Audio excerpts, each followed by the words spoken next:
तो संघर्ष जो है वो जीवन का एक अहम हिस्सा है। आपको नहीं करना, आप हिमालय चले आओ, बचोगे नहीं। जिसने ना कभी आराम किया विघ्नों में, विघ्न मतलब चैलेंज, चुनौती, संघर्ष। अब ये चैलेंज करता क्या है? इसीलिए जो बड़े घरों के बच्चे होते हैं, बड़ों घर के मतलब एरिस्टोक्रेसी के बच्चे हैं, वो उनके माँ बाप क्या करते हैं, जीवन के एक बहुत बड़े हिस्से में उनको चैलेंज नहीं लेने देते। अरे मेरा बेटा एसी नहीं है, जनरेटर लगा दो, नहीं अकेले बाजार नहीं जाएगा, अंधेरे में नहीं जाएगा। जिसने ना कभी आराम किया विघ्नों में रह, वो बड़े लोग क्या करते हैं, अपने बच्चों से ये छोटे छोटे चैलेंज छीन लेते हैं प्यार में। कभी सुना है कि प्यार नुकसान करता? बहुत करता है। ऐसी नहीं कि दुश्मनी ही नुकसान करती, प्यार भी बहुत नुकसान करता है। अभी ये ऐसा फील्ड बन गया है, कोचिंग, एजुकेशन वगैरह, जहां लोग बहुत, आप की बात अलग है, लेकिन लोग बहुत पैसे बना रहे हैं। लाइक ऐसे खबरों में तो आ रहा है बहुत करोड़ों में। हमने यूपीएससी जो चालू किया, पैसा आपको मोटिवेट नहीं करता? नहीं, पैसे हमारा एक अलग सपना है। अब किसी को बोलते हैं तो उसको अजीब सा लगता है। जैसे कोई घर है, अगर वो सड़क से ज्यादा नीचे धंस गया तो टेक्नोलॉजी आ गई है, जैक लगा के उसे उठा देते थे। तो हमें ऐसा लगता है ना कि हमारे इंडिया में भी ना एजुकेशन सिस्टम इतना महंगा हो गया है कि जिन लोगों के पास पैसे नहीं थे वो अपने आप को दबा हुआ महसूस करते हैं। तो हमने इंडिया के सबसे बेस्ट टीचरों के साथ अपने साथ जोड़े, और उन लोगों को भी धन्यवाद देते हैं जो जुड़े। और जो फीस यूपीएससी स्पेशली कहते हैं, जो सबसे इंडिया में टॉप एलीट जॉब वही है, उसकी जो फीस 2.5 लाख थी, सेम टीचर के साथ सेम पढ़ाई को हमने 7,500 रुपए में दे दिया। 2.5 लाख से 7,500 में। हाँ, इससे क्या होगा कि हर गरीब लड़का भी पढ़ सकता है। हमें अपने बच्चों के जिंदगी से संघर्ष नहीं छीनना चाहिए, क्योंकि ये संघर्ष करते क्या है? अगली लाइन फिर कहती है कि जीवन में विघ्न जब आते हैं, सोते से हमें जगाते हैं। This is the duty of struggle. जीवन में विघ्न जब आते हैं, सोते से हमें जगाते हैं। क्या करते हैं? मन को मरोड़ते हैं पल पल। डिप्रेशन, फ्रस्ट्रेशन, टेंशन, आप खुद से लड़ रहे हो। होता क्या था सर कि यूपीएससी निकालने के बाद जो डीएम की कुर्सी पे बैठते थे तो उनका मेंटल लेवल बहुत हाई रहता था, लेकिन जो पब्लिक रहती थी उनका मेंटल लेवल बहुत नीचे रहता था। तो अभी इतनी सस्ती फीस होने की वजह से हर कोई पढ़ेगा, और पढ़ने के बाद जब वो मेंटल लेवल बढ़ेगा तो कुर्सी पे बैठने वाले अधिकारी और सामने की पब्लिक, केवल अंतर रहेगा तो कुर्सी का, बाकी मेंटल लेवल समान रहेगा। कोई शोषण नहीं कर सकता वहां पे। नहीं, कहां से शुरू होती कि जीवन में विघ्न जब आते हैं, सोते से हमें जगाते हैं। मन को मरोड़ते हैं पल पल, तन को झंझोरते हैं पल पल। मैं पढ़ने वाला स्टूडेंट हो गया इलाहाबाद यूनिवर्सिटी में, चैलेंज आ गया मेरे जीवन में।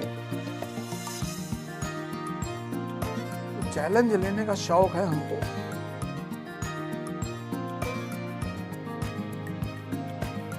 हमको बड़े उल्टे सीधे शौक है, उसमें से एक शौक है चैलेंज लेना। हार जाए तो कोई फर्क नहीं,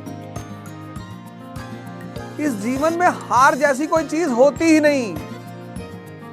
आप कभी मोदी जी से मिले तो उनसे पूछिएगा, कभी मुकेश अंबानी से मिले तो उनसे पूछिएगा, कभी बराक ओबामा से मिले तो उनसे पूछिएगा, इस जीवन में हार जैसी कोई चीज होती ही नहीं।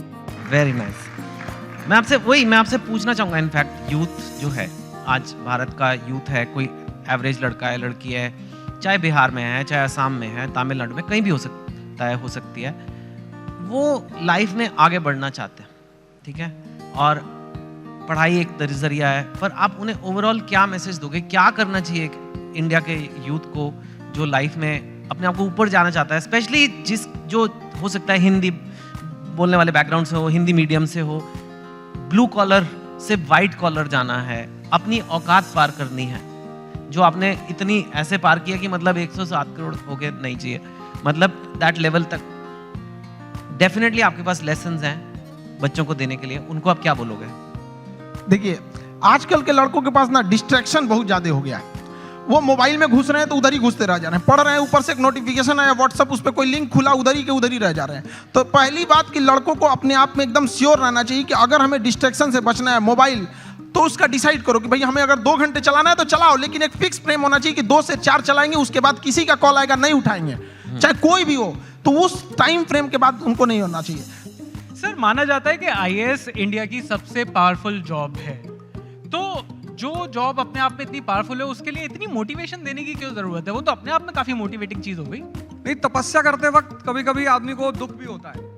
जैसे हमारी एक स्टूडेंट है टीना जी, टीना दावी, राजस्थान कैडर जी, तो उन्होंने अपने एक इंटरव्यू में कहा कि हर दिन लगता था कि नहीं होगा, इट्स अ टफ टास्क। तो या तो आपका मन बहुत स्ट्रांग हो खुद ब खुद कि आप प्रभु राम की तरह 14 साल स्वयं जंगल में पड़े हुए, और या फिर पीछे से आपको कोई चाहिए जो आपको डेली याद दिलाता रहे कि आप राजा बनने के लिए पैदा हुए हो, चाणक्य की तरह।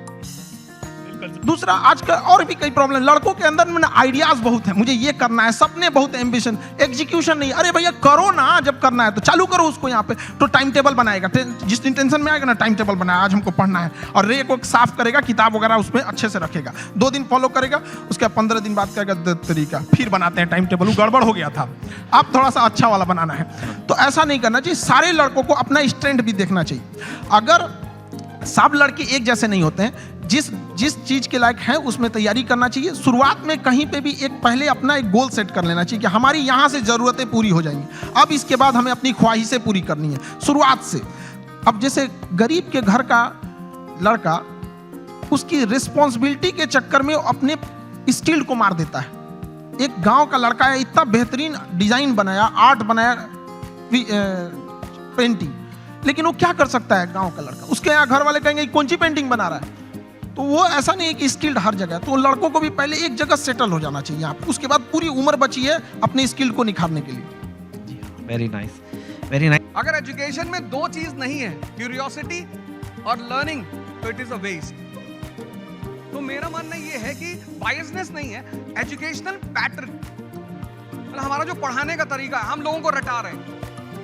अब तोते को आप कितनी बार भी राम कहला लो, वो बुद्ध तो नहीं हो पाएगा ना। This is the difference.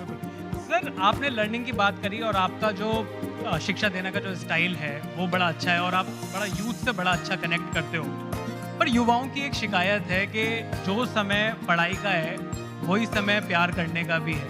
तो ये जो बैलेंस है ये कैसे बनाना है? मतलब वर्क लाइफ बैलेंस तो बन नहीं रहा, ये वर्क लव लाइफ बैलेंस कैसे बनेगा? जिसका भी मन उसके कब्जे में है।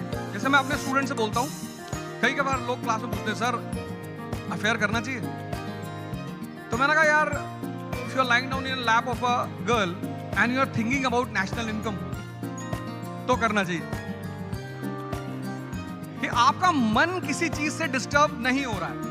आपके जो वीडियोस है मैंने देखा है, आप खुद काफी आपको पढ़ना पड़ेगा। आपके जो वीडियोस है, जैसे फिजिक्स तो मैंने एक एग्जांपल दिया, आपने फॉरेन अफेयर्स पे वीडियो बनाए हैं, इजराइल पैलेस्टाइन पे, रशिया यूक्रेन पे, इंडिया पाकिस्तान, उस पे तो कंट्रोवर्सी भी होती है, और कॉन्स्टिट्यूशन ऑफ इंडिया पे, कोई टॉपिक ले लो, और इतना आप पढ़ाई खुद करते हो। और जहाँ तक मैंने सुना है, अब आप तो one of India top teacher हो, लेकिन आप खुद क्लास में कोई अव्वल स्टूडेंट, मतलब 37 आउट ऑफ 40th आए थे आप। हम 40 लड़कों के क्लास में 37 आए थे।